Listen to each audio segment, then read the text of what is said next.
Okay, hello everyone. Welcome to this afternoon's event. My name is Srila Roy and I run a project called Governing Intimacies, which is held at the School of Social Sciences here at WITS. It's a project funded by the Andrew Mellon Foundation.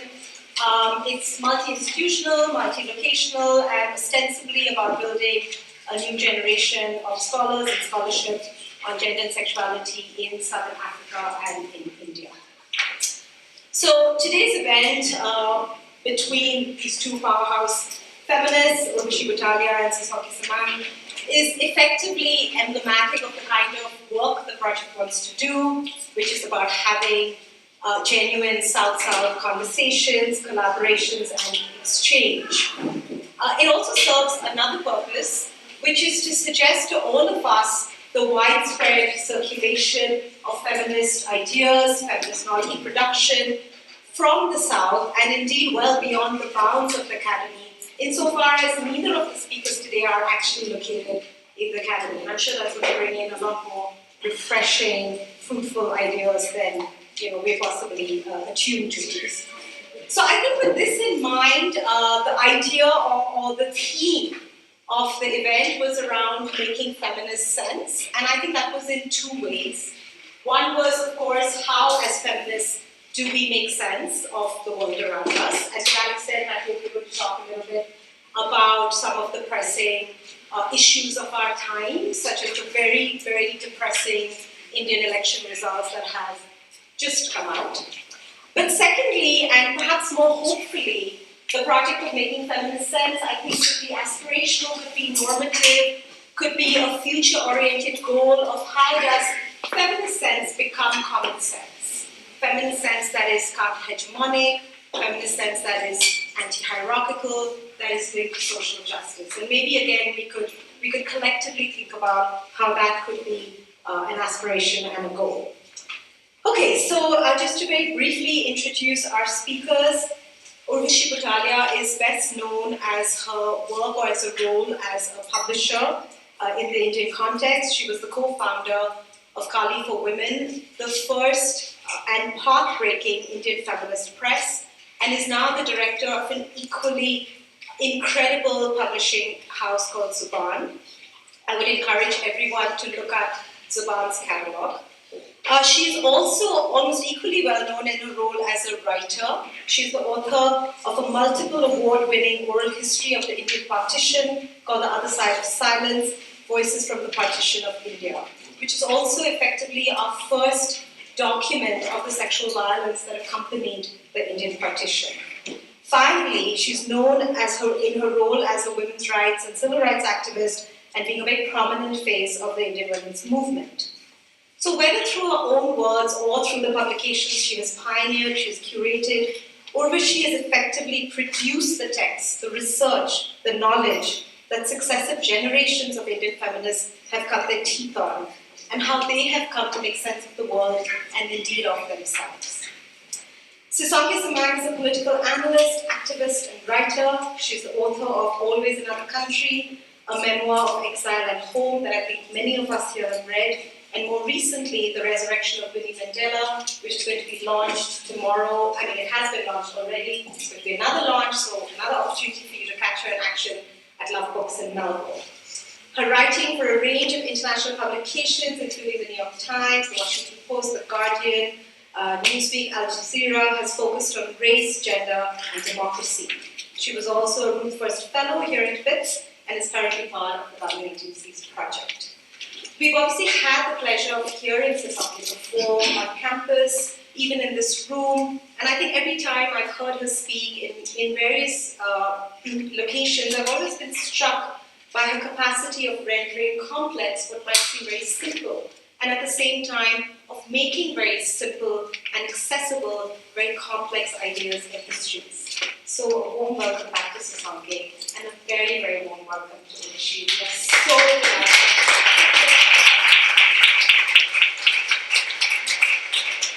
Okay, so the format is going to follow as such. I'm going to try and guide the conversation with some small questions, but the speakers are not limited to that. And then I think in an hour's time, we'll open up to broader discussion.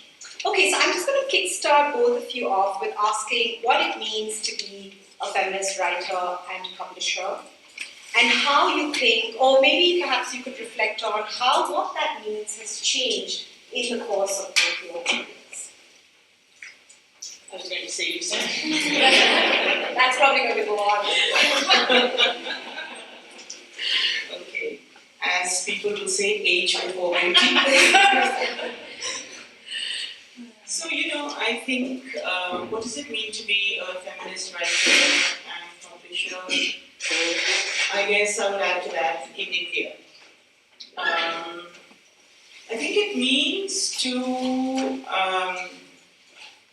know that you are first to occupy an extremely joyful and exciting space. To know that you are carrying with you the weight, and I don't mean it negatively, of a tremendous history which has hardly ever really been articulated, and that it is your responsibility to bring to light those voices which have been so absent from our historical and archival record, but that responsibility is not a simple one, because you can still congratulate yourself that you are doing something really necessary, important, political, and remain within your comfort zone of being limited to those kind of voices that are so easy to locate, and forget what lies beyond and beneath. Especially in countries like ours, I think that responsibility is to be constantly open and inclusive and challenged and looking for other voices. It means also to, in some ways, those of us who hold the power of being able to publish, and it is even though in relation to other mainstream publishing, we may be seen as very low on the scale of power. But in relation to the tasks and the responsibility we set out for ourselves, I think we are carrying an important responsibility, and I think it means to be aware of the power that responsibility brings, and the responsibility that trust brings. For me, it's very important to be involved in the movement that gave birth to us. So to constantly be listening to the voices of the movement and carrying them out there. And then, of course, it means to work in a space which is actually a marketplace, and which is a space of competition, and which is a ruthless kind of space. So to find in it a way of working which actually does not set yourself apart from that place, but takes the challenge of working within it, and takes the challenge of trying to transform it. So me as a feminist publisher, feminist publishing is not only about the content that we publish, but about the practices that we put in place to create a feminist workspace, to rethink how one can work with hierarchy and with responsibility and with transparency. I know all these sound like very big things, but in our little publishing venture, that's what we try to do. We try to see, is it possible to create a feminist workspace? Is it possible to rethink power? Is it still possible to function within the world of commerce, which is what we want to do, to be sustainable and survivable? Because the responsibility to the voices we want to put out there is not only that we seek them out, but also that we get them out. So for me, that's what I've focused only on feminist publishing. Hi everyone, it's very nice to be home. Very, very nice to be home. And thank you so much for this opportunity. It's great to be in conversation. And to be in somewhat of an intergenerational conversation. I'm very much aware that I'm in this phase of my life and my career where I am definitely no longer young. So I'm in this straddling position. Listen, I'm young, so you're a baby.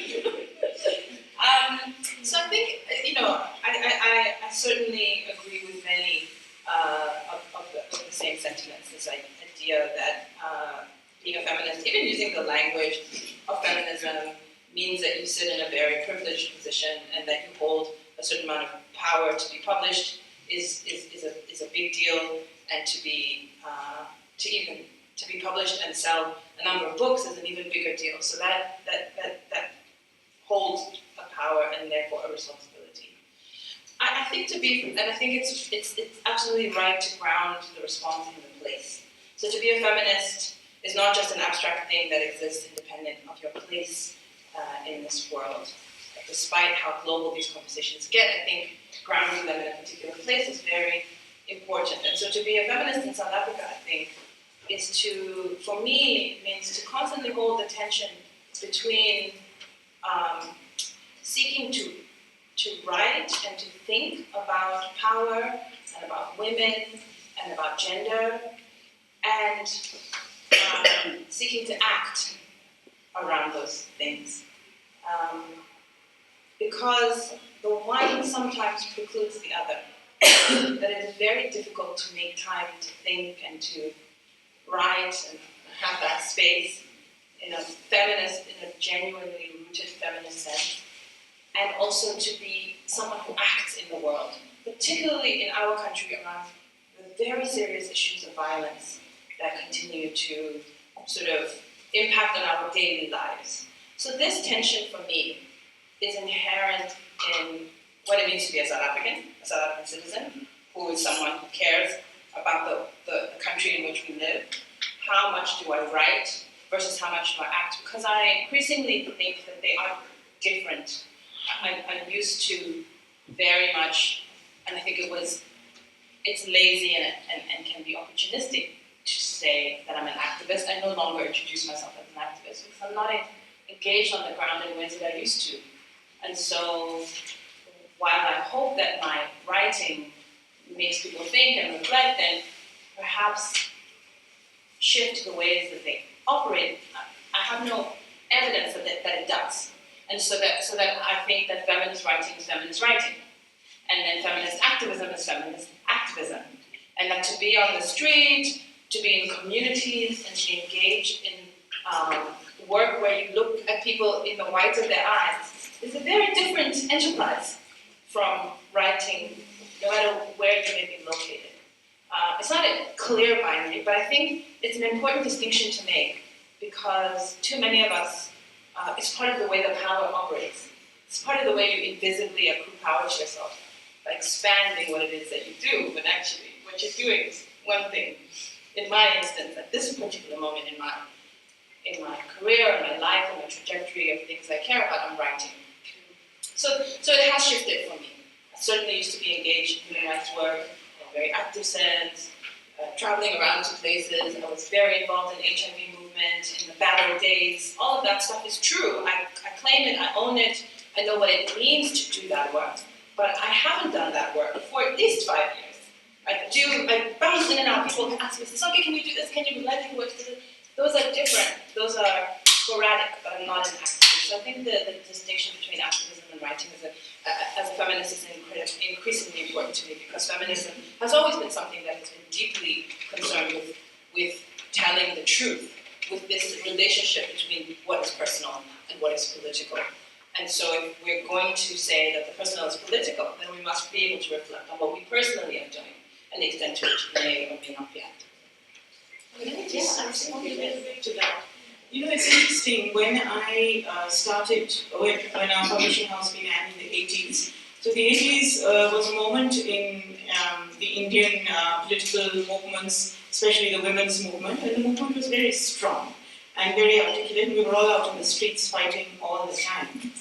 And I had several moments of doubt, exactly on the lines that Sisonke is expressing, when I decided to become a publisher. Am I copying out? It's so much easier to sit in an office and be out in the streets. And am I fooling myself by saying that I'm actually contributing to the movement? And doesn't being an activist mean really being out there attacking various institutions of the state and fighting them and so on? Over time, I've come to believe that the distance between the two of them is not so great. And I think for the reasons for which I've come to believe that, I want to pinpoint just a few of them. One is, I think that the modes of protest and resistance in our countries have changed. that street level protest no longer necessarily means the same thing and no longer necessarily carries the same weight unless you can attach huge numbers to it. But if you look even in India at the recent huge protest marches by farmers, by disadvantaged women with huge numbers, they've made not an iota of difference to the result of this election. So what does that mean? And why do we think that activism is only that? That's one thing. I don't have a clear answer to it, but these are questions that do worry me. The other side of the coin is that in my practice as a publisher, I find increasingly how important the act of writing and being published is to every activist on the ground. You know, who will want her story out there. In a sense, it validates that story, it gives it a permanence, and so on. So I've begun to ask myself, is this a false distinction? Is this something we need to rethink? Is there some overlap there? As I said, I don't have a clear answer, but it's a question. Yeah, and absolutely. I think, so I overstate to make a point, but I also think that certainly writing is part of activism, but I see it as a continuum when you are engaged actively in activism, right? So that's where I would put the balance. But I agree with you. It is a false distinction, and I make it in part because, as you say, we are living in a moment in which modes of activism have shifted. And part of what I worry about for my generation and those coming behind me is that so much of what we think is activism is simply writing. So I think it comes from that. It comes from that sort of online. That's the place of concern it comes from, rather than I think where you're coming from, which is closer to where I myself have come from in terms of my own trajectory. So I agree. It's a great. Okay, so I think we've already anticipated what I also wanted us to think about is generational issues and change and continuity across time and generations in feminism. And it just struck me that Sasaki had written in that piece that I absolutely love, All Our Faves Are Problematic, it's my favorite piece, which was where you said that younger women are looking for more complicated ways of understanding the world than their mothers have been able to provide. So I suppose I want us to think about whether there is in fact a generational divide, or to be overstated, and what might be the implications of that, if any. And I think we were actually also talking about maybe there is in the Indian context a bit of like overstating that, and actually there is more continuity across time. So it might be interesting to think about that in both those contexts. You go first this time. Okay. I think it is certainly an overstated difference between generations in some aspects. So the one hand, I think there clearly have been so many women writing, publishing, acting in the public domain and in private ways to challenge power for so long, for millennia, for as long as women have existed. I think we have been pushing against the hierarchy. So there's nothing new about feminist activism in many ways. There's new ways of describing what we're doing, talking about it, but there's nothing new. And every generation stands on the shoulders of the generation of feminist thinkers before them, whether or not they know that, because ideas exist, right? And whether you know where they came from or not, the ideas are there. So I think that's certainly the case. I have definitely noticed this massive leap forward in the last 5 to 10 years. Maybe leap forward is not the right word. I have noticed a shift in questions of sexuality, the extent to which, particularly for middle class and elite women operating in many different contexts, the ability to be shamed on the basis of sexual behavior, of dress, it's just whoosh, gone, right? that there has been a turning on its head of this idea that you can shame me for wearing a miniskirt, that how I choose to demonstrate my body is anybody's business. And that's been a result of hard-won efforts, lots of activism from many generations. But that's the place where I feel the most significant kind of real shift. As I say, very much amongst middle class and elite women in terms of certain amounts of articulation. But I think it's wider than that. But it's very visible in that sense. And I've also noticed that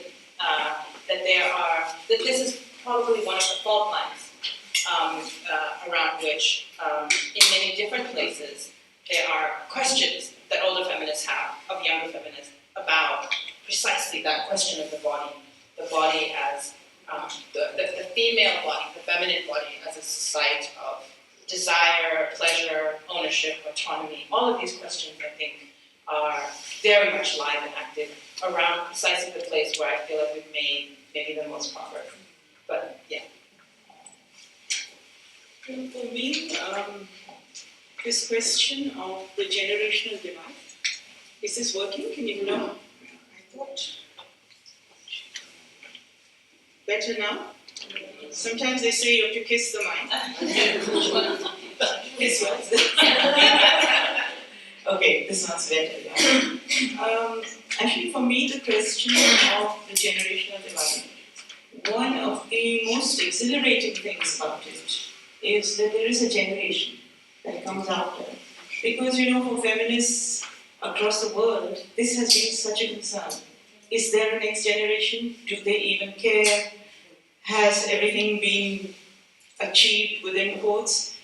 And I think in countries like ours, the fact is there is this strong, young, angry, resentful bunch of feminists who, like you say, are no longer willing to tolerate the sort of things that were thrust upon us, and we took it kind of, as par for the course. We ignored them, we moved on, and it just gives me so much joy to see that there is a new generation who are feminists, who are thinking, and okay, so they are also challenging us, which is as it should be.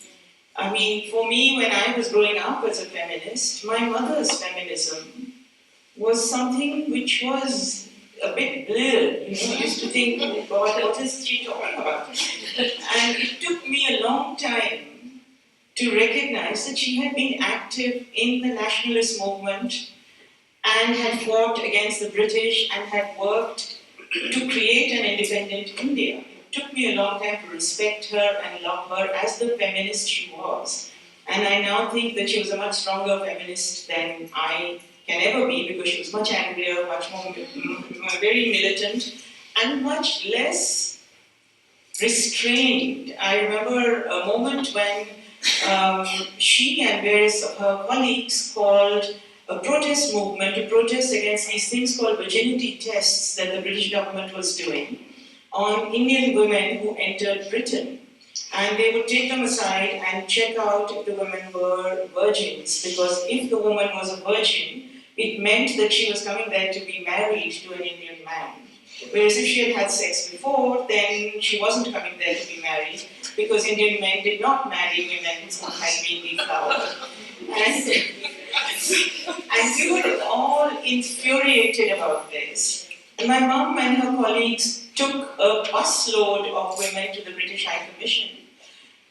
And you could go up to the gates of the British High Commission there. That's also what I mean by modes of protest having changed, because the people against whom you were protesting were much more accessible. They came out and listened. And the security apparatus was not so strong. So she took a busload of women, and then they hiked up their saris and they scaled the walls and jumped into the British High Commission with their memorandums. And all of us were standing out there thinking, these are our mothers.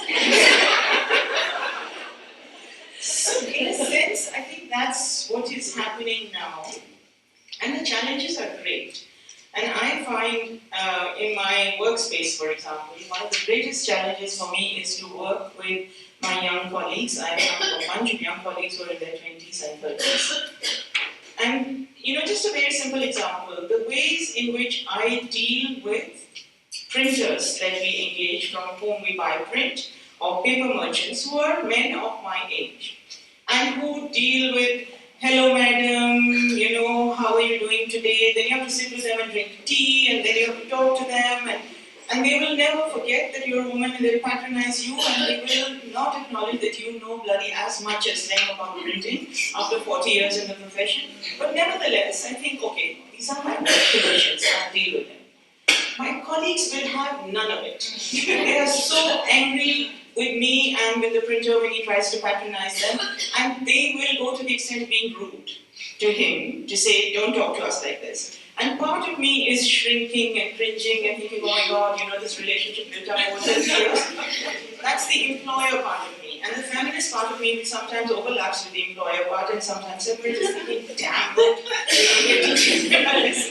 So I think it's really exciting. I see it as a real challenge. I can't say with honesty that it doesn't give me some very angry moments when I want to pop those young women on the head. But at the same time, it's really amazing what's happening. Yeah. Totally agree. Totally agree with those equal parts, those cringy moments where like, wow, these young people are like hectic. Wow. Wow, all my respectability training, wants to come forward. And then, I pull myself back. This is to each time it's proper, it's proper articulation. So yeah. Well, Wits University or the university at large is a really good testing ground for those kind of feelings. Okay, so along with generation, I suppose the other thing I was thinking about, and maybe what is, in fact, I think Urvashi, you've said this in an interview, what is distinct about our feminisms as opposed to their feminisms? So feminisms in the South, if you want to call it, and feminisms in the North or the West, is that our feminisms have always been intersectional. We've always had to do gender and race, gender and caste, gender and class. And there's always been a sense, I think particularly in the Indian context, that we are able to talk across differences. And I think that's what you had said at some point, that actually that's maybe what is distinctive, that those differences haven't become kind of absolute. But we also know, and maybe this is a bit of an internal conversation, but we can talk more about it, that in recent times, those internal differences have felt very acute. So I suppose for both of you, I wanted to ask if you did think that our feminisms were not just ridden with internal contestations, but that there was the possibility of building solidarity in spite of or together with those important internal contestations. So, do you want to go first to that? And then, can I add a question to that? Actually, in that context, I'd be very interested in knowing, say, in South Africa, whether feminist conversations are taking place across the race divide. Yeah, in the before the end of apartheid, I think the conversation, the multi-racial nature of the feminist conversation was more apparent and in some ways less problematic because you just knew what side you were on, right? It was a big monster and we were working against that monster together, and it doesn't mean there weren't internal squabbles and issues between black and white women, but there was a big beast in front of us. And I think in the post-apartheid period, that those conversations have come to the foreground much more in South Africa. And we are at a point, I think, in South Africa's nationhood, if that's what we can call it, where the phrase that all certainly for me as a child, that first sentence of the Freedom Charter, South Africa belongs to all who live in it.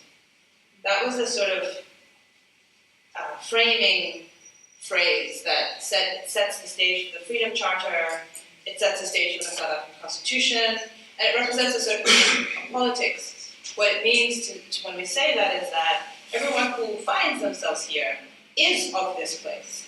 And of course, in recent years, I think that is very much has become an open question. And so I think this applies as much to feminist conversations as it does to broader national conversations, both about what it means for fellow Africans who live in South Africa, right?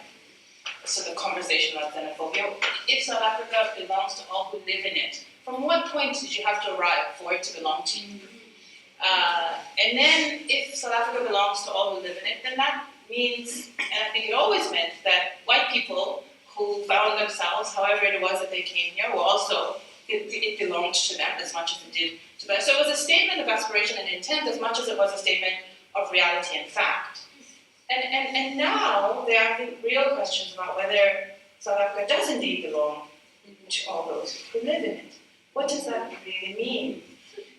And there, I think, are many people who are beginning to say, well, perhaps South Africa belongs to all those who believe in it. Okay, well, if that's the case, what do we believe in? And the question of what do we believe in, what is the South Africa we believe in, is both the animating force that has driven my own life, but also it is the question that I think stymies all of us, because the question of national reconciliation is one that nobody owns anymore in this country. I've spoken about this ad nauseum. It is the thing that pains me the most about where we are, because I think from this unresolved, this open, nobody taking ownership of where we are going, what is the vision? Does South Africa belong to all those who live in it? Does South Africa belong to those who believe in it? And is there a way that those two things can mean the same thing, right? Who is asking that question? Who is seeking the answers to that question? Because if we can think about those questions, then our conversations about corruption are framed differently. Then our conversations about the land question are framed. So many other things happen if you are clear on what it means for us to be building a nation in which women can live freely and in peace without having to worry about walking down the street, in which queer people are not bludgeoned to death simply because of the way they manifest that so-called gender binary, a place where simply because you happen to have been born in this particular township that you face such a short lifespan, right? All of these questions about who we are, nobody owns the answer to where we are going anymore. And this, to me, is the most difficult part of the last, people talk about the lost 9 years. It's more than 9 years that were lost. Okay? To peg it all on Jacob Zuma, I think is deeply unfair because it belongs to many more of us. And there are structural reasons why those questions have not been answered. At the very moment that the South African government begins to roll out all of this infrastructure, donors disappear, and so nobody's funding the civic sector anymore to think, to write, to push, to ask questions. There's a lot of structural reasons why it is. So I veered off the question simply of feminism in a classically intersectional response because I am agitated about the larger question of who are we as a nation, because the stream of feminism flows into that bigger question. Does South Africa belong to all of those who live in it? And if it does, then all of us must be comfortable to live in this place. It must be a place that welcomes all of us. And at the moment, I think South Africa is a place that is unwelcoming to most of us who are citizens. All of us feel on the outside of that dream. So many of us feel on the outside of that dream. So we need to either re-dream that thing or have some process by which we reflect much more deeply and rigorously on that. And does South Africa belong to all of us? Including the feminists, of course. Before I respond to Srila's question and Sisonke's comments, I want to say that on this visit to South Africa, I've met or made the acquaintance of two amazing women. And I think it speaks of how little we know about each other's histories, that we know so little about the many heroes, female, male as well, of course, but it's not second in my list, in our countries. So I'm talking about you, Sisonke, I knew nothing about you before I came here, despite your TED talk. So, and I knew nothing about QP. So, having made the acquaintance of these two women, I feel I've really learned a great deal, and I'm sort of so sorry that I did not know you both before. In the sense that would have enriched a lot of my feminism, but I'm glad it's happened. So, in a sense, thank you to you and Keval and Nikki and everyone for getting me here and for putting the two of us in conversation. And what you said just now about having taken the question of intersectionality into the history of South Africa, but how you feel feminism flows into that. I think that's a really important insight, and I want to try and respond to your question, which asks two key things. One about the intersectional nature of the movement and of our feminism, and the other about the fault lines and divisions within our feminism, what kind of barriers they set up. So I want to answer that by going back to Suzanne's point. So if you look at Indian history and at the making of the Indian nation, you see, and one might critique the nationalism and the secularism, notion of secularism and all of that, but you see the participation of women in extremely significant ways. In the creation of the idea of the new Indian, who will the independent Indian be, women make a tremendous contribution to the discussions that take place in our Constituent Assembly, at that time in Parliament, and in various other forums. They are the ones who create major institutions, which become the institutions of the new nations, but they are the kind of institutions that people don't pay attention to. For example, educational institutions, medical hospitals, and so on and so forth. One of them actually created a whole city outside of Delhi to settle refugees, a place outside Delhi called Faridabad, which was created by a woman called, not created, it was planned into a city house refugees by a woman called Kamala Devi Chattopadhyay, who got no help from our male leaders at that time, who said to her, yeah, I like the idea, but it's a bit of a crazy idea. You can do it if you can find the funds, and she did. And she did create it. So there was that major contribution. All of Gandhi's, no matter how much we might talk about Gandhi today as a rotten man and so on and so forth, the fact of the matter is he ran these amazing campaigns, and all of them were populated by women.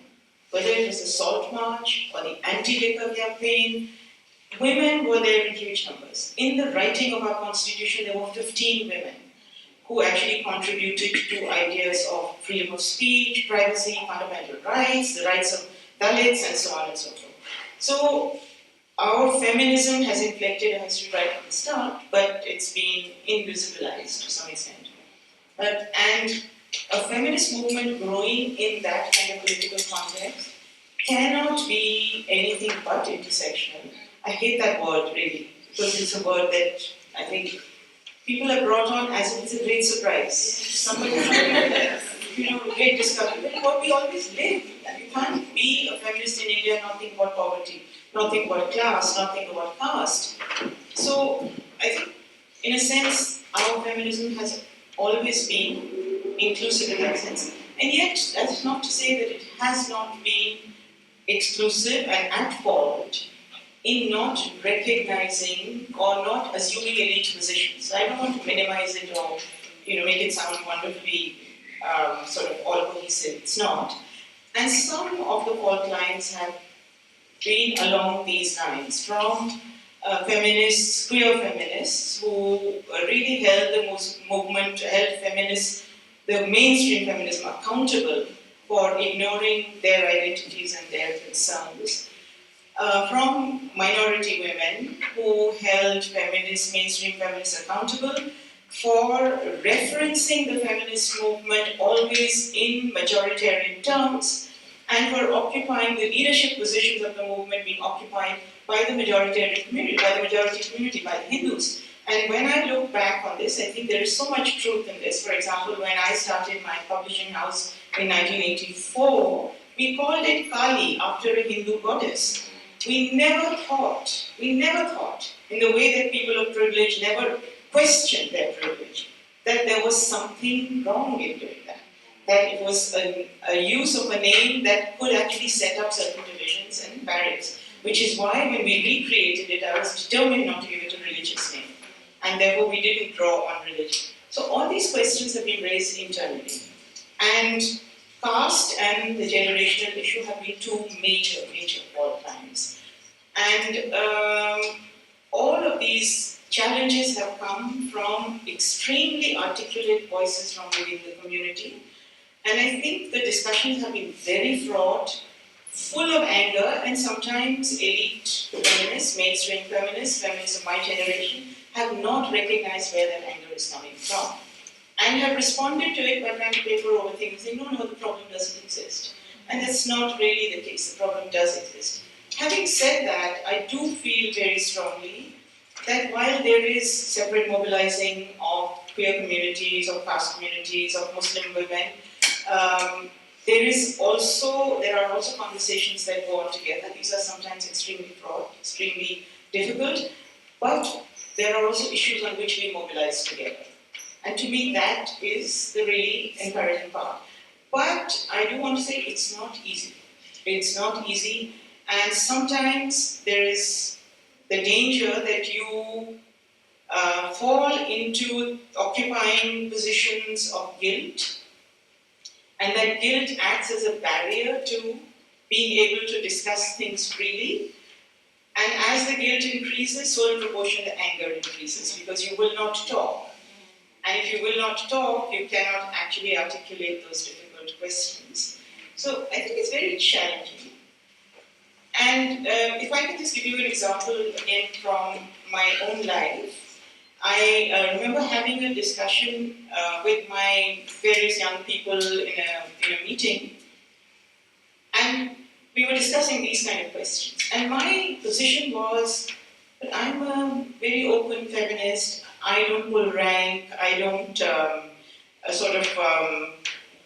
occupy center stage, or this is how I like to think of myself.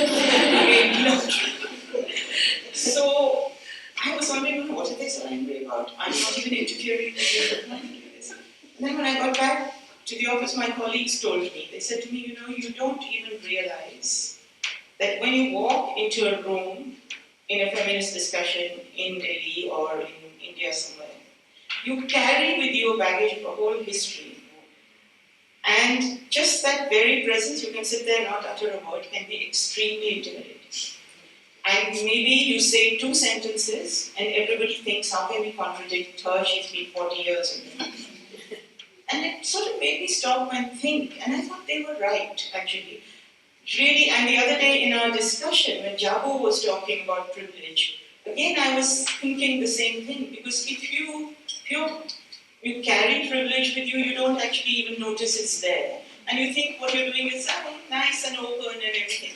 So the real challenge to question yourself, that's the toughest part. I don't think it's going to be easy at all. We will have many hurt people along the way. But it's something that we really have to do. Yeah, I just wanted to pick up on a few points that you made. One of them is just listening to how similar the parallels between the founding moments of India and the founding moments of South Africa, the participation of women, the mobilizing, the organizing. And I think there's this myth in South Africa that in some ways that the liberation movements were so progressive that it just naturally happened, that women suddenly found themselves at the table, right?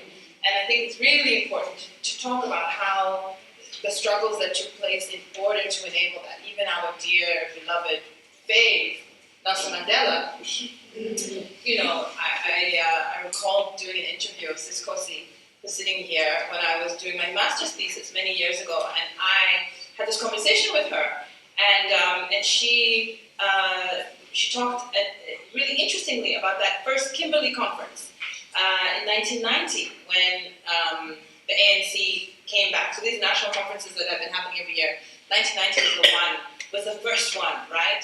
And what was put on the table in that conference was this idea of women's participation in the constitution-making process, how women are going to be part of everything. And I said, no, we can talk about that later. We have to focus on race. Yeah, that we're so close now, why are you distracting us? And it was on that basis, actually, that women, both in the African National Congress and broader, when the Women's Coalition began and started to do all of that work to make sure that women were able to fully participate in the constitution-making process, that women across political party platforms were able then to enter parliament in the great numbers that we saw. So that wasn't an accident. That wasn't the benevolence of the nationalist party. Nationalist men behave like nationalist men, which is to say, to keep their interests very, very much at the center of national discourse. So just to say, absolutely, I mean, it's so incredible how the parallels, but also, as you say, how little we know of one another because we continue to look towards those guys. Yeah. Someday I teach a course at the University in Delhi. Sorry, Srila, just very shortly. And it's a course on feminism and the women's movement. And there is an extremely popular male teacher, a very well-known journalist, and who's vice chancellor of that university, who teaches a course called Makers of Modern India. Not one woman in his course. So when I started teaching, I thought, I'll be damned if I'm going to allow this to go on. So I do one session in my course called Makers of Modern India 2, all women.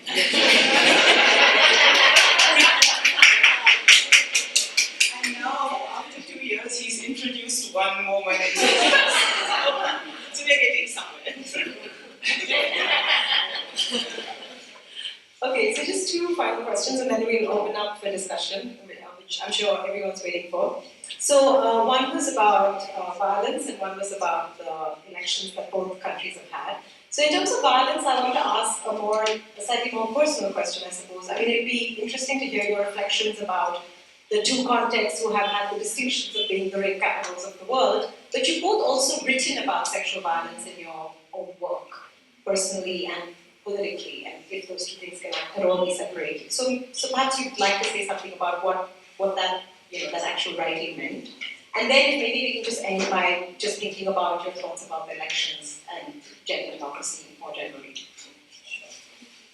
So, I mean, I think I want to go back to this point about organizing because, and the fault lines, because I didn't answer it properly. I went into abstracting about who belongs to this country. But in terms of the women's movement in South Africa and where it is, today, it's far more fragmented than the movement was when I became an activist 20 years ago. But I don't say that with a sense that that's necessarily a bad thing, because I think the ways in which it was structured were very problematic. All the directors of non-profit organizations that were dealing with women's issues were white women, and the work that they did was sometimes very important, but often was stymied by those identities and by those personalities and the histories that they brought to that work. And I think some of that has shifted. And the de-NGOization of the women's movement has certainly happened in South Africa, and that can only be a good thing. So it's not that NGOs are bad or that women's rights organizations are unimportant. They are important building blocks. They allow resources to flow to the movement. They can also be gatekeepers, and it's really important for the movement to exist outside of those structures at the same time, right? So I think, it's more of an observation than an editorial commentary on whether that's a good or a bad thing. It's just to note that it is different now than it was before. And I think, obviously, technology and social media has had something to do with that. It's also the case that the organizations of women, particularly around the sex worker movement, have been both profoundly important, both at a legal sense, but also that has been sex worker-led movements, and those have been, I think, some of our most interesting and under-theorized and under-written about and invisible progress. So much progress has been made around the sex worker movement. Very little thinking and talk by middle class and elite and academic women has happened about that work. Probably because they have had very little to do with that progress. Or maybe say we have had very little to do with that progress, and so we haven't talked about it and made that work visible, which is a shortcoming, I think, of the feminist movement in a mainstream way. In terms of violence, I've made this reflection before. Maybe I've made it in this room because I talked so much about my first book. But for me, writing about my own experience of sexual violence as a child, writing about that and writing about also my experiences of racial abuse as a child in the same book, the way that people responded to those instances differently and the way that I thought about them differently, I think was probably the thing that I reflected on the most coming out of that memoir. So for people who haven't read the book, when I was 7, I was molested by a person who worked in our home. And when I was 10, I was bullied on a playground and called a monkey when we moved to Canada. And my response to the first violation was to keep quiet and to not share that experience. And the reason I did that was because even as a 7-year-old, I knew very well that I would be the one who would be shamed. That although my family loved me and were very progressive and there were many wonderful things about them, that stigma would trail me forever. I knew that, without anyone having to say that to me. And that's what we call rape culture, right? And as a 10-year-old child of, South African exiles who was racially abused, I knew when that child called me a monkey that was something about which I could go home and report immediately. Because that shame would not trail me. That was that boy's problem, not mine. So the difference between sexual violence and between and this is why I reflected at the beginning about this, what's shifted so much is that increasingly I think we are beginning to get our heads around the notion that we ought not to be ashamed for the things that other people do to us as women. This is a big shift. That I think that there are many children today who certainly have more of a language to begin to articulate that what has happened to them as a consequence of some man's decision is not their fault. I'm not saying we're perfect. I'm not saying that by any means in every instance, but I am saying that there is certainly at the discursive level a shift that didn't exist when I was 7 years old. And that in South Africa, the difference between racial abuse and sexual abuse within our own communities has always been such a clearly demarcated difference. And closing that gap, obviously, is the work of feminism, of women and men who believe that this country ought to belong to all of us who live in it equally, that we should be as comfortable to express, that we ought not to be ashamed of what other people do to us. And so that, to me, I think is how I've chosen to write about his life. I actually, let me start from where you left off. I think this is true also of India, that after centuries of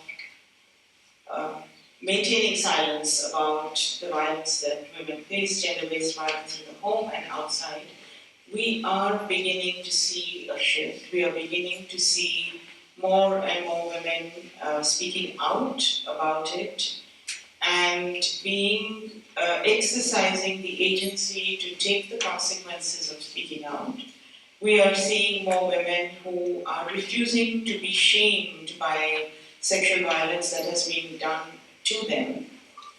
And I think that this is the result of long activism on the part of feminists, on the part of the women's movement, but also the result of the issue of violence being raised in other movements. And I think the 2012 case and the kinds of protests that came up after it, as often happens at moments like that, they throw into relief a lot of things that need to be talked about which are not talked about. So caste violence, army violence, all of those things came up as issues that had not been discussed, and people were being held responsible for why have you not actually articulated these issues. But one of the other things that moment in our history did was to make sexual violence speakable in forums where otherwise it would never have been discussed, such as educational institutions, such as inside families, inside homes. I know that in Delhi, for example, municipal schools, the teachers of municipal schools got together and held a number of discussions. I went to one of them where there were hundreds of kids and where the teachers and the kids together had lots and lots of questions about what is rape, what is sexual violence, how do you deal with it, why should the woman feel ashamed, and so on and so forth.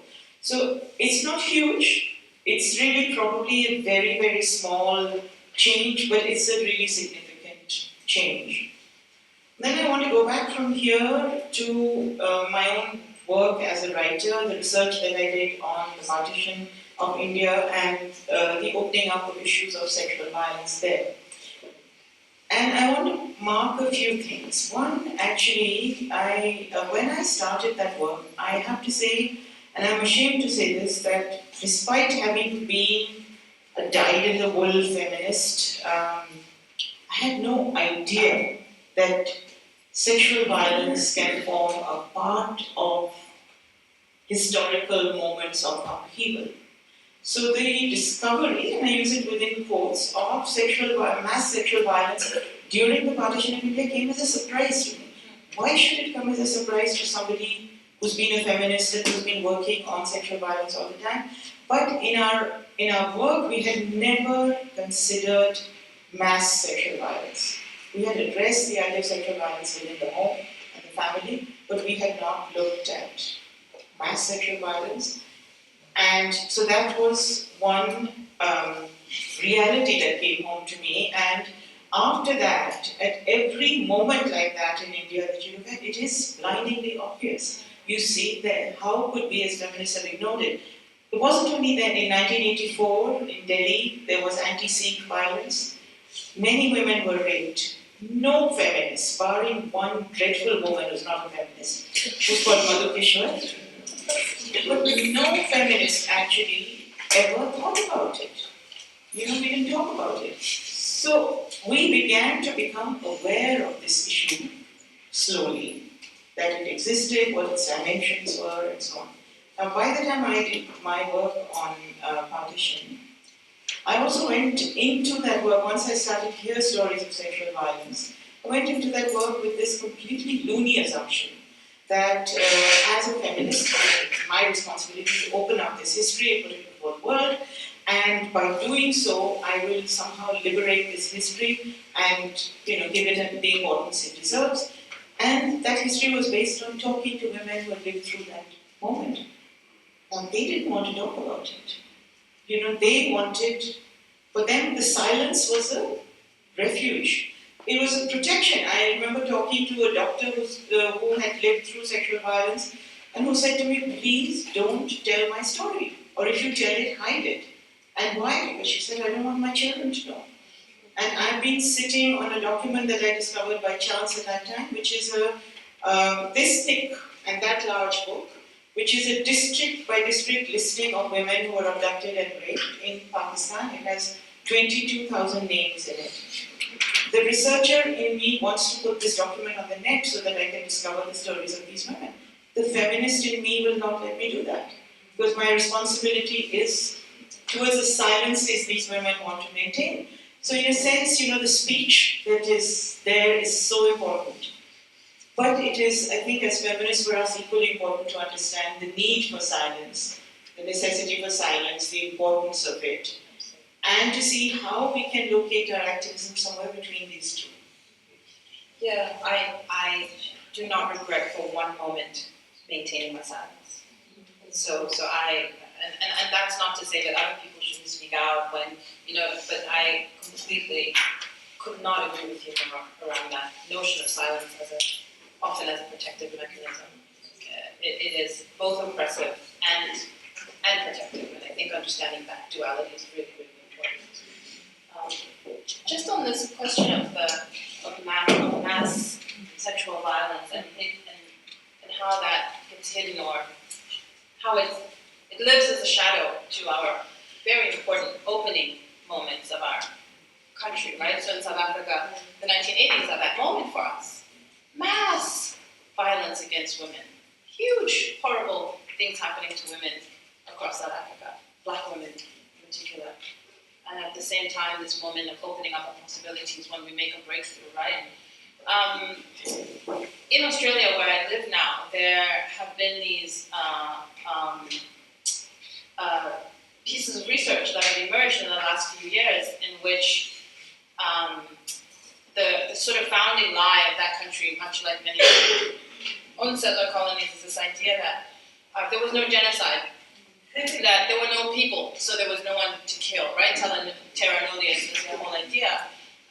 They were, but they were so few, and then they were nomadic, all those long, big lies, which are belied by the archive anyway, because if you look at the archive, you clearly see many accounts of, when British people came here, when, Dutch people arrived here, many accounts where they were taking notes, because they liked taking notes, about everything they see, describing the hordes, that they were surrounded by, and then all of a sudden those hordes disappear when you have to conveniently, take the land, right?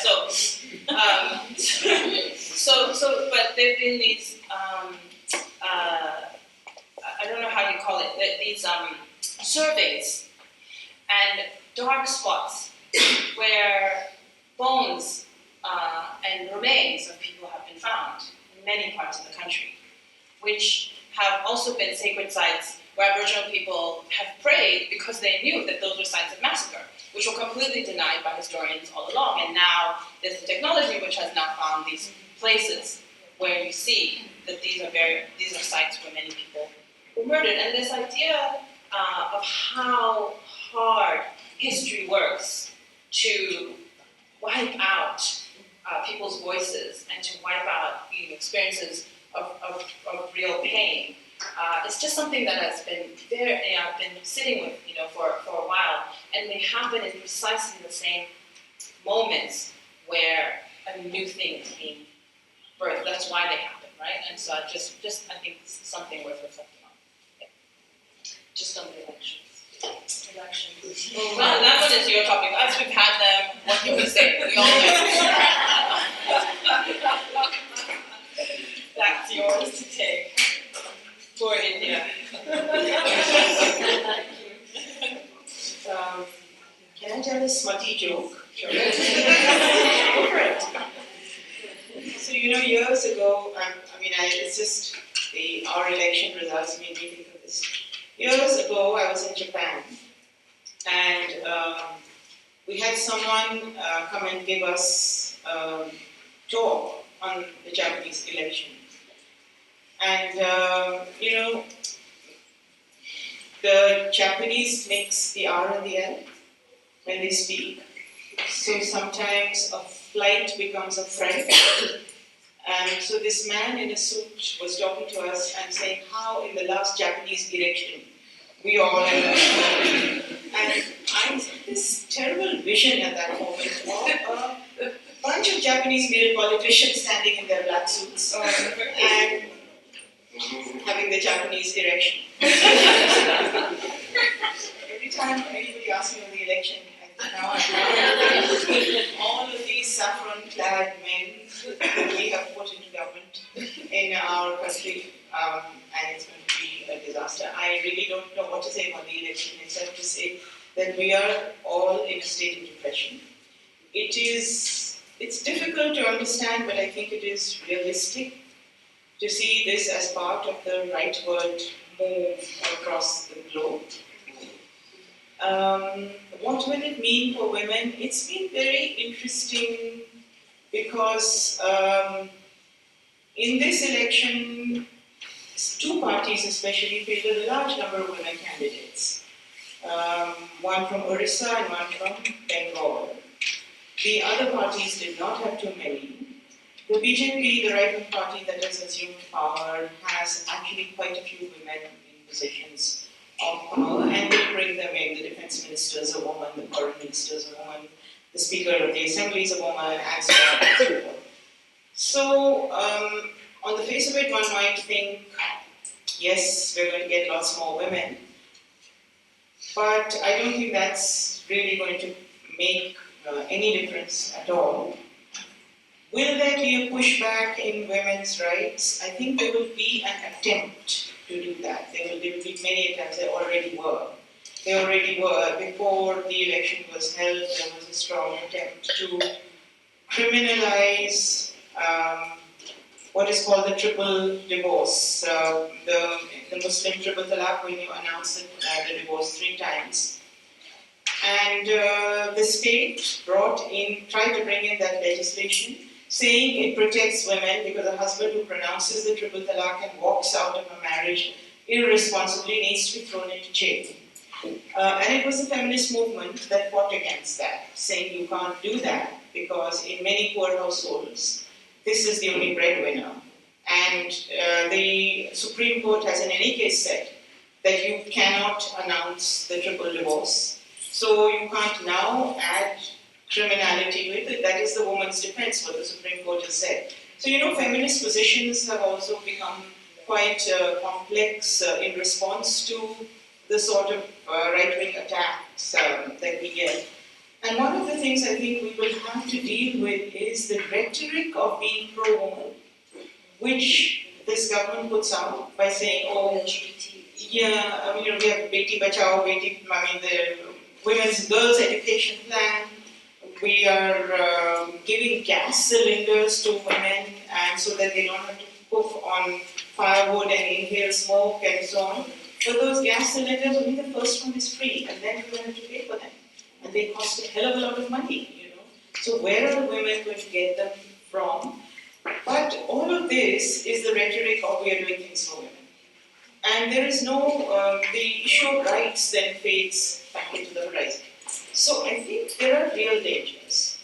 And I think they're going to be difficult to fight, but I also have very strong faith in the women's movement.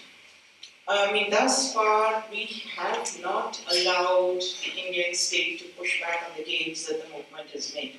If I think back, even if we think only in terms of legislation, I cannot think of something that has been a really major pushback. Yes, there have been things in the rape law, there's stuff that we need to change and so on.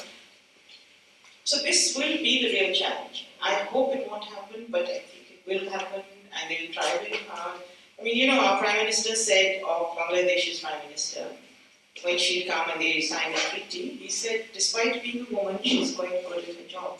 What do you expect after that? Are we okay to open up to questions? Maybe we can take, I'm sure we'll have time for 2 rounds, and we can take questions of 3. I think everyone knows the way this goes. I'm just going to come around with the mic. Yeah.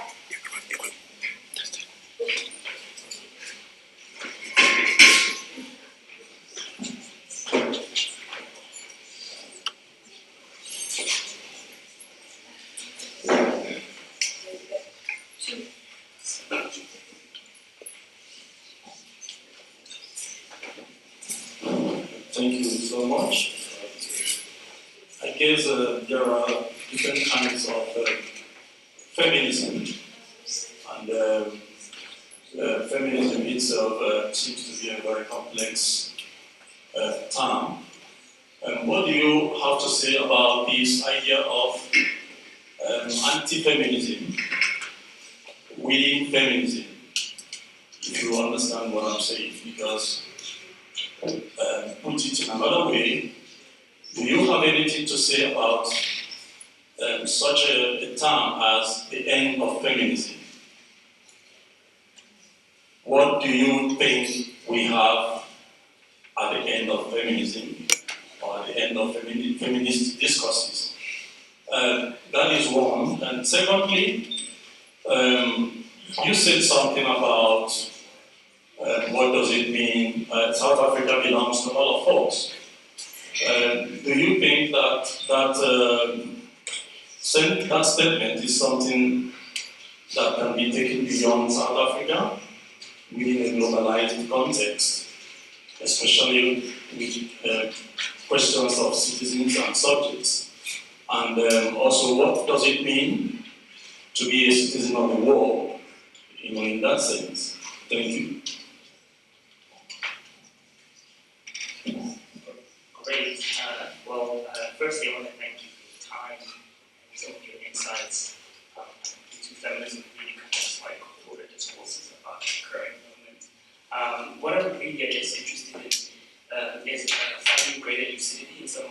initial comments, specifically about, I guess, our shifting mode to activism, specifically in relation to capital.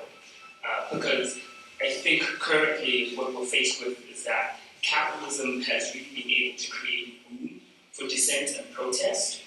And in this sense, activism really has also become, in a lot of ways, a tradable commodity. By that, I mean that individuals are not only able to create incomes for themselves by claiming the category of activist, but they're also able to be rewarded culturally. So they're also able to accrue social capital that then enables a form of material capital, obviously because of social media or other kind of platforms that give individuals visibility and translatability. And so with those comments, for instance, you can then have a Black Lives activist who loves wearing a Patagonia vest, claim to be an activist, and then go on to speak at an event like Complex Magazine, which is sponsored by Nike, and yet Nike also has numerous shares in the mass incarceration system that imprisons Black folk. And so I'm wondering about your comments about how does one claim the category activist and then work with capital that's also interested really in creating room, but also truncates its capacity for disruption. We can take one more question. Yeah, Thank you so much. I was really humbled and impressed by the humility you both showed. I think specifically Sisongo, when you distinguished your work currently from activism, and Ubashi, when you spoke about naming your publishing house Paddy's, the lessons you learned from that. So I think something that humility and that self-critique is something that, I don't know if I'd say my generation, but definitely my community of praxis finds hard. And I'm wondering if that's because maybe, and I'm wondering if you have found that you've been able to get that humility because you exist outside of the academy, or if you think that has anything to do with it, just because sometimes it's easy to feel good about yourself in the academy. Your thoughts on it?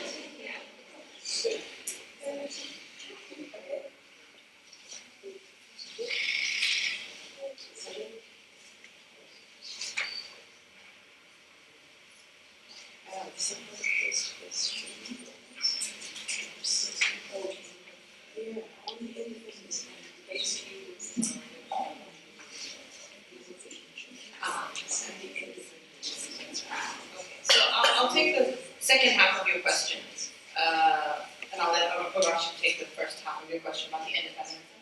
So this idea of extending where we belong, where we live is where we belong. How do we extend that beyond a conversation that's just about South Africa? I think it's super important, just in the frame of the question. So I don't have an answer, okay, but I think thinking about it is important. So if we think about Europe and the presence in Europe of many people who are not, the presence in Europe of many Black and brown people who will never be allowed to be European, who will never have full and proper citizenship rights in that place, despite how much they contribute to the tax base, despite what they have contributed historically to the culture, despite all of the contributions to the wealth of that continent, etc., etc. So the questions are as pertinent there as they are to us. And they allow us, or force us, to have a conversation about place. Because increasingly in this globalized world, in intellectual conversations, it's very easy to talk about things as though they only exist in the realm of ideas, or as though they can exist on some kind of global plane, disconnected from material things, like where we actually live, where we eat, where our food comes from. All of those things about where we actually are, regardless of whether we can move and shift and all of those things, but to have a place where you belong is foundational to all kinds of other rights that you can claim.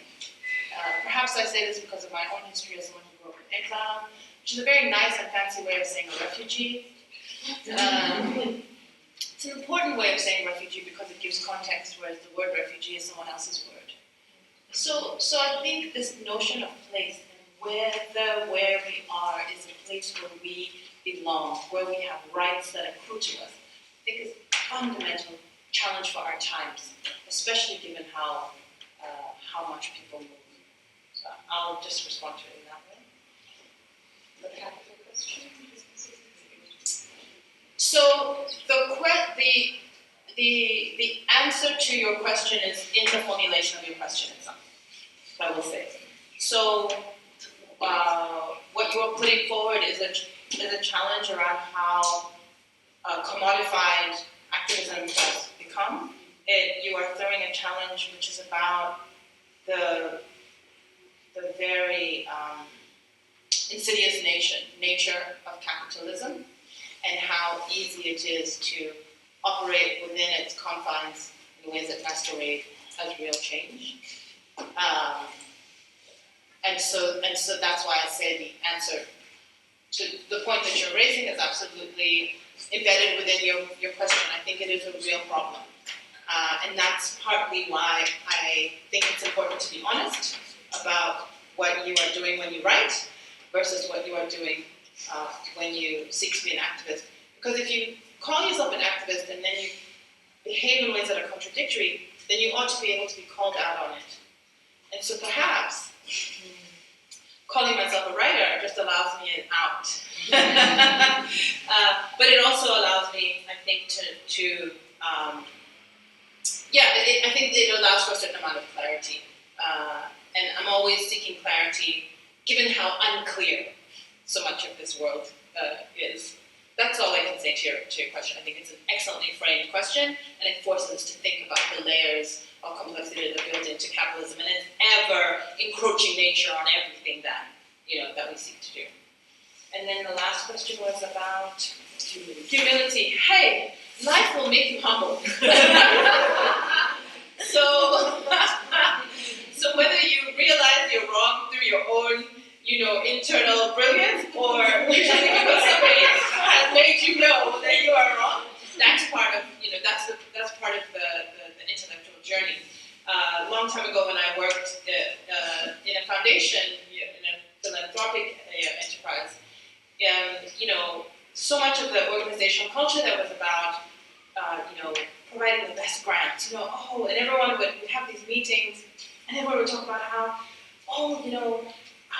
we supported this project, and they did this and this and this, and then people would talk about how successful they always were. Like the whole ethos about the place was just to talk about how successful you are. And I was like, people are lying. These are communities that were not everything works all the time. That's crazy. So the nice thing about being the boss is that you can help to set the tone, right? And so if you're a feminist boss, you can reflect a little bit on what it means to make mistakes and how important it is to actually get things wrong. And so we began an award every year for the worst project funded. And so we encourage people to tell the truth. And the stories were shocking, but also hilarious often, and also really important to frame this idea that we make mistakes and we can laugh at ourselves, but we were rewarding honesty rather than this idea that you have to get it right every time. So it's not, I don't think it's about academia, I don't think it's about any particular sector, I think it's about recognizing that intellectual work requires an amount of honesty, and that if you're going to be honest, then you're going to admit when you fuck up, because you will fuck up. Yeah. That was a great answer. I don't think I can add to that. This question about the end of feminism that you asked, on a somewhat lighter note, whenever someone says that I always imagine those fellows walking down the streets with those boards, wearing those boards saying the end of the world is nigh.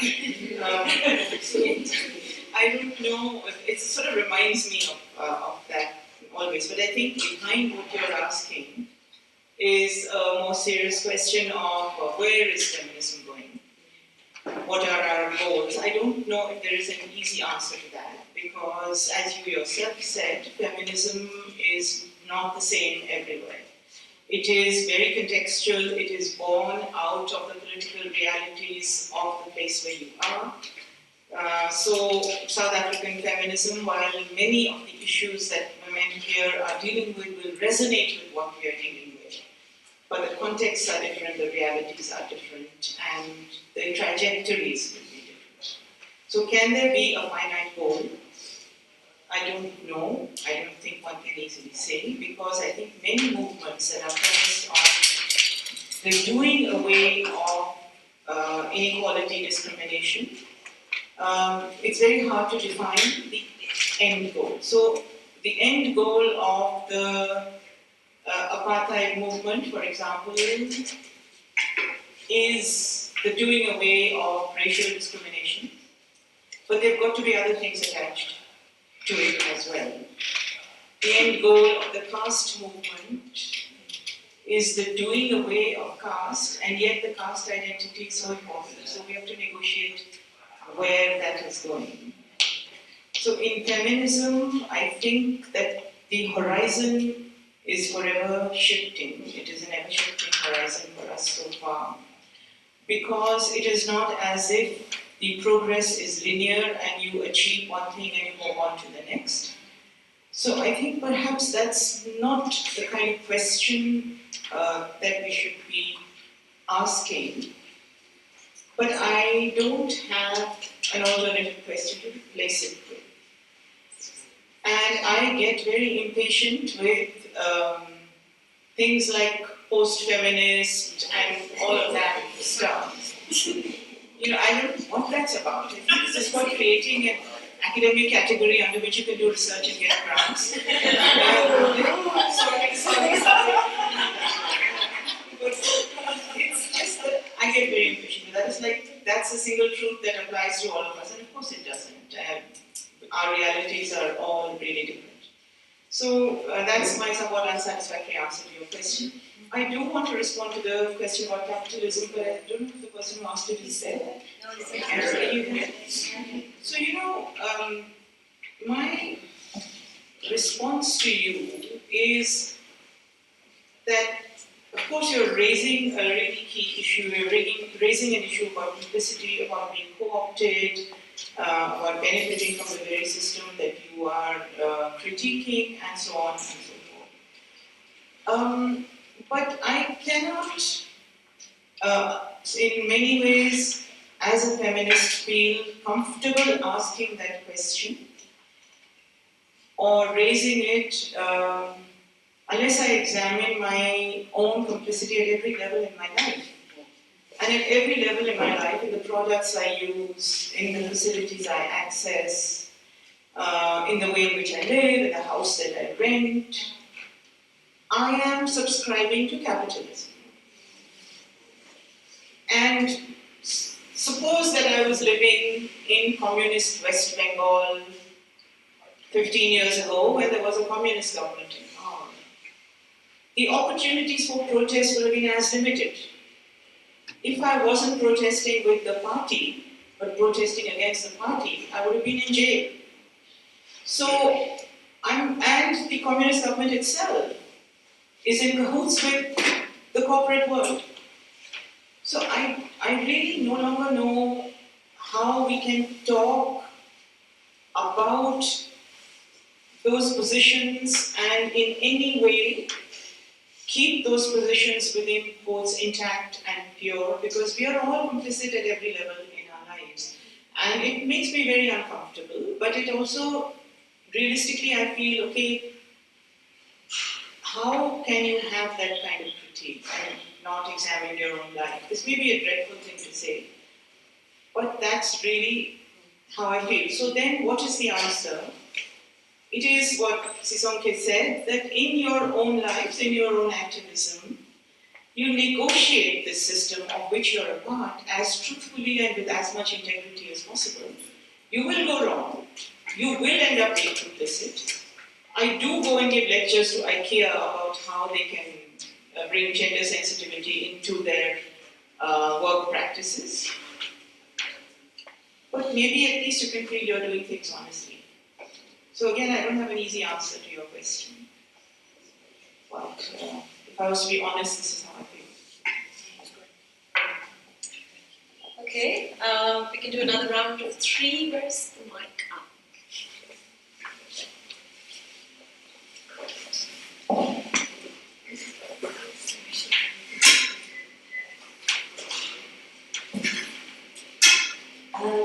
Thank you both for a very invigorating conversation. I was getting too excited about some feminist talks.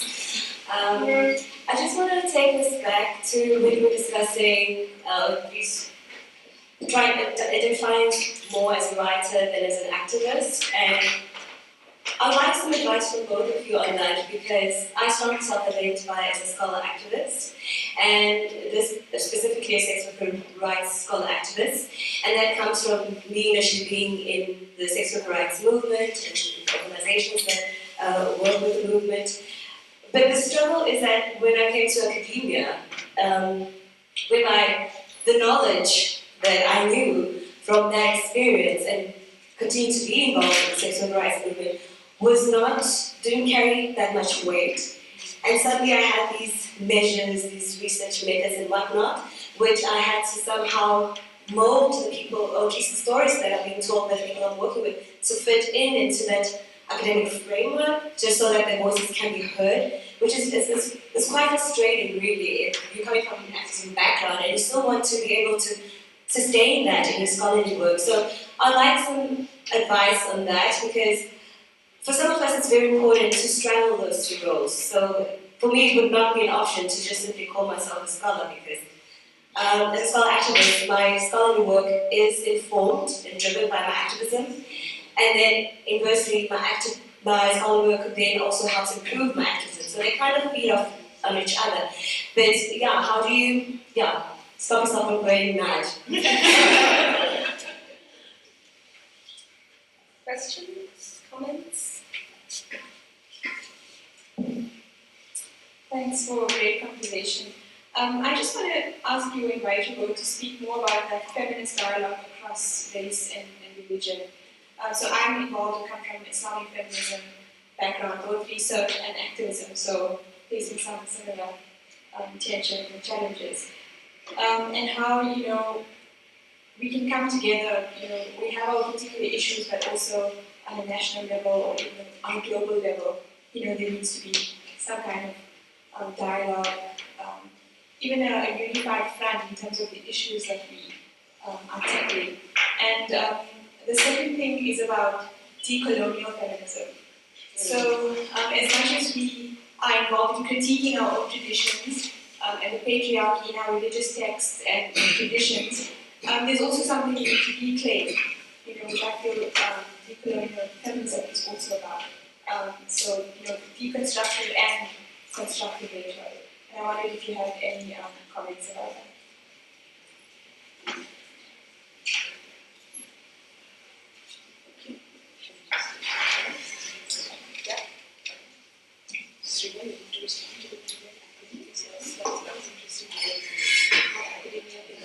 Neither one of us are academics.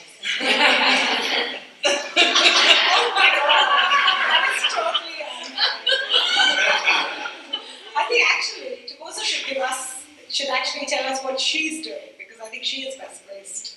And I'm not an activist, so. Such a cop-out answer. So I think this idea of claiming both spaces is fundamental, and often when I'm faced with a choice between this or that, I choose both. The and is, I think, such an important word, leading into the hyphen. And I often think about Toni Morrison. There was a clip that went around recently that I'm sure many people saw, where she talks about, where she's asked this ridiculous question by a journalist who says, isn't it racist that you don't, can you ever imagine writing about white people, It was a long time ago, obviously, because nobody would ask that question anymore. And the reason they wouldn't ask that question is because of how Toni Morrison has consistently answered it in, her career. But she responds and she says, I stood at the border and I refused to move, and they came to me. And it's such a beautiful quote because it essentially embraces the place of straddling. And it says, I'm going to figure out, particularly for my community, the things that draw me to being a scholar and the things that draw me to be an activist on both sides of that line. What are those things and why have I chosen to do both, right? And so embracing the things on either side that make you want to do it will make you better at both, it seems to me, right? So if there's a reason that you want to be involved in academia, and that's a reason that has to do with rigor, with the space for intellectual inquiry, with the ability to talk to other people who are engaged in the pursuit of the mind. Those reasons are absolutely valid and so important. And there's a reason why you are involved in the real world of activism, which is about pushing for change without the bureaucracy, without all of this stuff.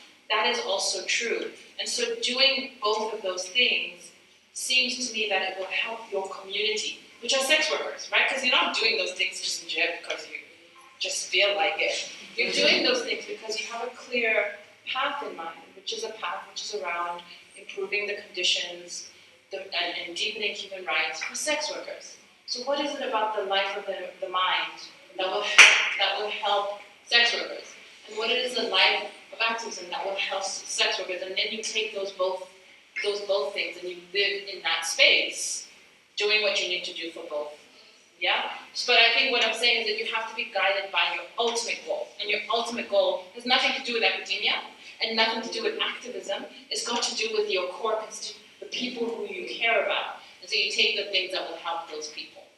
That's how I would respond to that question. And I think the same is true for our conversations between and across feminisms. I'm always, and this idea that dialogue, so I always come away from conversations with someone whose politics is different from mine, unless they're like a crazy right wing, like where we have nothing. But otherwise, I always come away from those conversations just feeling so much better about the possibilities for change.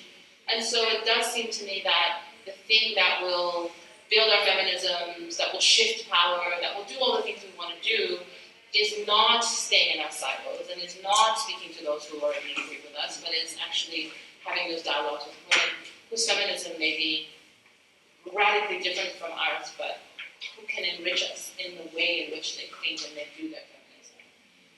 So it's to affirm what you're suggesting. Yeah, the decolonial. So decolonizing for me is like intersectionality. It's one of those words that we overuse, and we used to call decolonizing transformation. Then the woke kids came along and started to call it decolonization. But the language is different, but the meaning is the same. So of course, I think decolonizing all of this stuff is radically important. And in the moment, in the same breath that we decolonize, of course we build something that is new. So decolonization is not simply about tearing down, it is also about building something that we may not know what it looks like yet, but it sounds like freedom, it looks like freedom, it tastes like freedom. Yeah, we don't know necessarily what the essence is, but it is working us towards something that is freedom, and that's the way. That's the work. Yeah. The great thing about being on discussion with Sisonke is that she articulates things so beautifully. Yeah. Add to that. So I'm going to just respond a little bit to your question about academia and activism by just giving you a little bit of history. So in India, when women's studies came in the mid-70s, and they started to introduce women's studies initially as a research discipline, the many questions around it were precisely the questions that you are asking, but in a different way. In the sense of what is this animal that combines research and activism? What is this thing that grows from on-the-ground engagement with real political issues and tries to make an intervention through the knowledge it garners and produces in the world of academia, learning, and therefore back into the world of policy planning and so on and so forth? Should this thing be considered a new discipline, and yet it flouts all the sort of rules of the discipline because it's actually located on the ground and it's bringing in things, those dreadful things like people's voices and so on and so forth? Or should this thing be something located outside the disciplines as something which encompasses the thinking of sociology and history and so on and so forth, but which says to the sociologist or the ethnographer that if you go into a village and speak only to the men and produce a text, you've got only a partial story.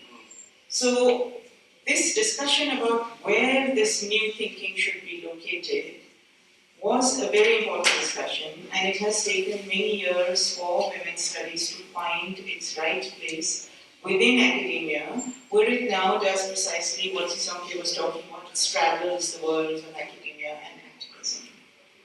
But for many people who want to enter academia, precisely because of its ambivalences within it, they don't want to be part of that. They want to be part of the more established kind of disciplines. Now, gendering the more established disciplines is a much more difficult task. I think it's beginning to happen. And as Sisonke said, as long as you have a goal in front of you, you should then, keeping that in mind, learn to negotiate. For me, actually, as a writer, the personal choice would be to stay outside that. Because I think that in the world of writing and publishing, and kind of coming full circle to where you started the discussion, there is a way in which serious knowledge now also inhabits a non-academic space. A space of the general book for the general reader, which is based on solid research, and which therefore, read by more people, can actually enter the world of making change. And that is the kind of writing that I would want to own, and I think is really transformative writing. Because of course academic writing is important and it builds up a solid knowledge base, and that knowledge base will be in an archive and will be there for us to draw on. But its reach also remains limited to some extent. So in a sense, if you keep in mind the constituency you want to address, you can then own the form of writing that you want to work with, and that might be very empowering. Certainly I found it when I started to write, when I was writing a book, serious book, I tried so hard for it to be academic. And after a while I just got fed up. Where will you have the good fortune and the luck to be able to write outside of the disciplines, to be able to carry your feminism into every sentence? And I cannot tell you how liberating it was. And today I really don't give a damn of what you can get into academia. I will write how I feel is right. And what works for me. I completely agree, which is why I've chosen to situate myself. Well, I don't know if I chose it or academia wouldn't have me, but anyway. But I will say that I get profoundly jealous when people say to me, please come and talk at this and this and this, and they assume that because I write, that somehow I'm going to be able to talk to them for free, that my time is not. So one of the things that academia provides you is a salary that allows you to think. And the difficulty of writing, well, ideally, yeah, there's something that takes the edge off. And the difficulty of choosing this other route is that, of course, you can think and you can write however you want, because no one is telling you, about citations and references and those things. But you also, it's a marketplace, and you have to engage in that capitalist thing, and you have to think about how you value ideas, and how you subsidize your thinking. All of those questions are at play. So I there is no place I would rather be, but it has its, which is why opportunities like this one to be a fellow advisor are absolutely unparalleled, right? Because it gives you a space and it gives this kind of interaction. So without this platform, I would not be able to listen to these questions, and I would not be able to have this incredible sort of resource, this intellectual resource that we've had today. So yeah. I think in sharp contrast, I think when I was growing up, I think if the kind of genre that is available today of doing, well, the kind of writing we both have done, which is serious nonfiction, being a public intellectual, if that was a thing, I don't know if it would have made any sense to do a PhD, to be honest. Because, what does it actually qualify you to do? It's like, well, if you want to teach, etc. It's probably sounds very depressing to all the doctoral candidates. But you have other options. We have time to take some final thoughts, reflections, questions. Okay, this is a kind of a half-formulated question, and this is sort of a question related to what we were talking about yesterday. I'm struck by the way that you both made the same point about intersectionality, right? Which is a hugely important concept if you're in the US, but I absolutely agree with you. It's not a concept that's necessarily surprising or new or exciting in the context of the South, where women have been thinking about this stuff for a very long time. Right? But then what happens is these kind of northern voices are so very strong that, as you said, it's like everyone stumbles across intersectionality and boom, there it is, wow, we're suddenly doing it. And it seems like yet another example of the way in which the loudest voices in any kind of global or transnational feminism are northern and white. Mm-hmm. And I experience this with my students a lot, where I find, I talk to young women and they absolutely reject the label of feminism. And not because they're post-feminist and they think it's over and it's not necessary, because they associate it with very powerful, particularly, currents of whiteness that they are not accessible to them. They associate feminism with a type of elitism. And then I have to kind of do all this work that attempts to recover the term, just because the term itself is so useful as a kind of a blanket way of thinking about how we talk through gender. So I was just wondering if either of you had any thoughts about what we do if you're going to think about making feminist sense in the South. What you do about the problem of northern feminism. Think of a nice song.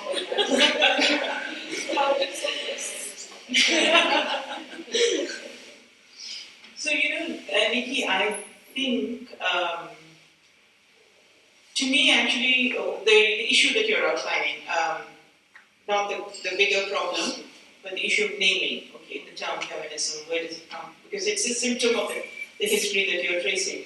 I think the same kind of resistance to feminism is something that we hear all the time in India. Partly we hear it because it is a term that comes to us from the West, but partly we hear it also because in our many languages, there are different terms that describe the same thing, and sometimes they're not. And therefore, why should you take something, a term that doesn't exist in your own language, to allow you to describe something that, a belonging or a sense, whatever you feel, I don't know how exactly to name it. To me, actually, a label is what you make of it. I am very happy and comfortable with women who say, I don't want to call myself a feminist, because I understand where the rejection of the term is coming from, and I don't think they have to own the term. And I think as long as what they're doing is feminist, and very often that's where our understanding has to flow. Because what my definition of what someone in a village in India is doing in terms of feminism would be, maybe she's not being feminist, but in her definition, what she's doing is she's trying to change her life, and she's fighting one thing at a time. And I think it's really important to recognize that. So whether she calls herself feminist or not, doesn't matter. So with my students as well, I face this, because it's all partly with the younger generation, it's a little bit fashionable to say I don't want to call myself a feminist, and partly it is to critique the sort of pressure that they feel to call themselves feminists, and partly it is a discomfort with it, because they don't really know what it means. And I think we need to understand that and say, okay, you don't want to call yourself a feminist, so let's talk about how you feel. How do you feel about this? How do you feel about that? And so on. The broader issue, the bigger issue of what do we do about northern feminism? I don't really have. I think in all our lives, in different ways, what we are doing serves as a cumulative counter to the dominance of northern feminism. The creation of our own knowledge, based on our own research, focusing on our realities, the listening to voices in our own contexts, the conversations that we have across, the teaching that all of you do, that people do in, I mean, you know, it used to be the standard thing to, if you were in a southern country, to want to be an academic in the West. Even that is now changing, and the ways in which we are sharing our experience and knowledge, I think that's exactly what we are doing, countering those northern or western or whatever you like it voices. I also have some rather funny moments in this, because you know, when you're speaking somewhere in a Western context, you occupy this position where you can be the ethnic person. So you, in my head, I tick all the boxes. Think, okay, black, old, feminist, Indian clothes, all of that. Then they expect you to be this kind of, you know, quiet voice, and you just bob it to them on the head. I just love that. It's so nice that it makes, I mean, I think it really takes people aback. But of course, you do that sometimes as a slightly naughty thing. But there are ways in which you can have conversations.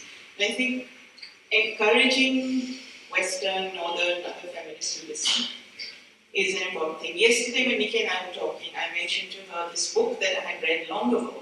It's a book that was published in the 80s called The Feminist Papers. I even forget who edited it, but it was a book that put together important documents, feminist documents, but they were all Western.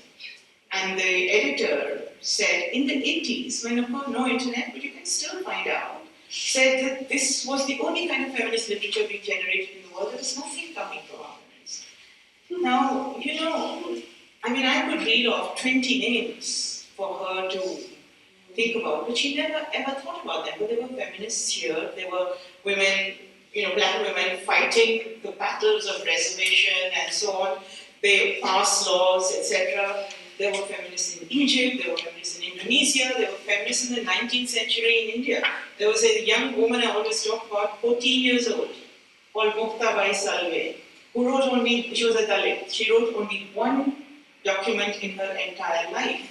And it was a document attacking the Brahmins and saying, how dare you deny us education? We have a right to education. At the age of 14, what is that if that's not feminism? And actually, if they don't know it, it's their loss. That's what I say. Let them not know it. Let them live in ignorance. Please be more. Yeah, exactly.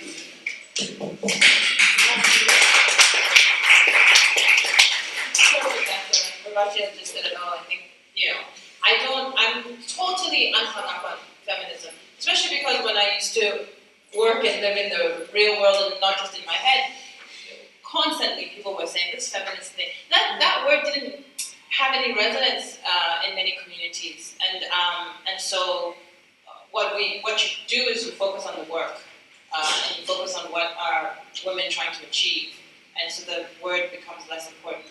So you'll see that even in my memoir, which is really I conceptualize it as a feminist text, and I rarely talk about feminism. I may not even use the term in the book because that wasn't.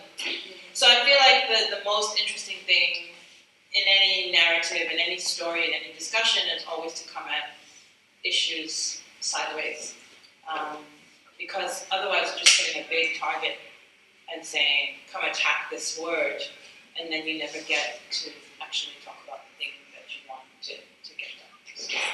And then in terms of Northern feminists, I think that, you know, it's exactly this, that we cite ourselves, that we become far more considered and deliberate about being self-referential, so that that world diminishes in its power. It doesn't have as much meaning if we don't have to constantly be talking about what they wrote and what they said and what they did, and then and we live in an engaged intellectual way that doesn't need northern feminism as a ballast, as an anchor. I'm very uninterested in speaking back to that kind of power because it is draining and very and rarely relevant, because you're speaking back to someone who thinks something about you, but they don't even live around you. They're nowhere near you. They're far away. And so speaking out to that, people who are far away, when in fact this is what I'm interested in creating, I think that's just a waste of time.